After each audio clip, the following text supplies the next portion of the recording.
पवित्र धरती है और आज के समय में इसको बोलना समसामयिक होगा। जब हम बात कर रहे हैं चुनाव की तरफ बढ़ने की, तो चुनाव के समय चुनाव जैसी बात भी आ जाना चाहिए।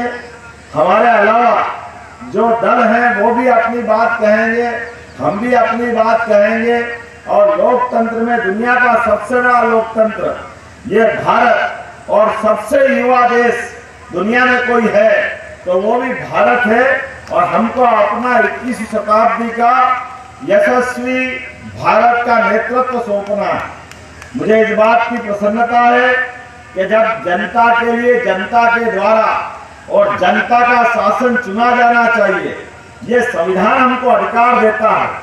ऐसे में इस संविधान के द्वारा दिए गए अधिकार में जनता का आदमी चुना जाना जो पहला शब्द है, और दूसरा जनता के द्वारा और तीसरा जनता के लिए, इन तीनों बातों को याद रखोगे तो आपको सारी बातें मिल जाएंगी। इन सारी बातों के पीछे सार ये है, आप बताओ कोई भी कांग्रेस का नेता है, किसी पार्टी का नेता है, कोई इस बात के लिए नहीं कहेगा कि इस देश में सरकार बनाएंगे तो हमारे द्वारा अतीत की इस बात की माफी मांगी जाएगी कि नेपाल से हमारे संबंध खराब क्यों थे।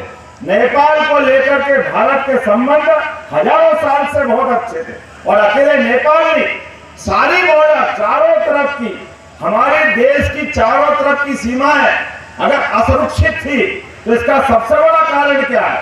कांग्रेस तो मुंह उठा करके बात करने की स्थिति में भी नहीं है, क्योंकि कांग्रेस ने जो गलती की अतीत में, अभी कांग्रेस के जो साहिबजादे हैं उनकी 5वीं पीढ़ी के पहले परनाना नेहरू जी ने गलती की। इस देश के अंदर 1 लाख किलोमीटर से ज्यादा जमीन आज भी चाइना के पास है।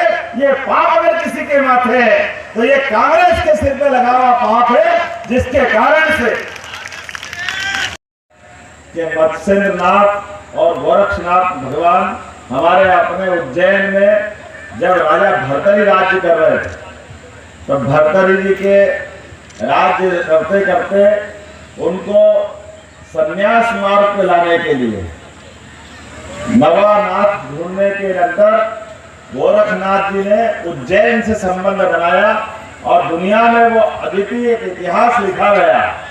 दुनिया में 3 भाइयों की जोड़ी बहुत प्रसिद्ध हुई है।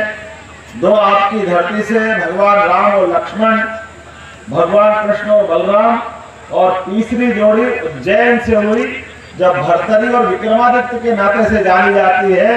मैं एक बार उस अपने गौरवशाली इतिहास को नमन करता हूं और आप सबको प्रणाम करता हूं, अतीत के उस रिश्ते को नमन करता हूं।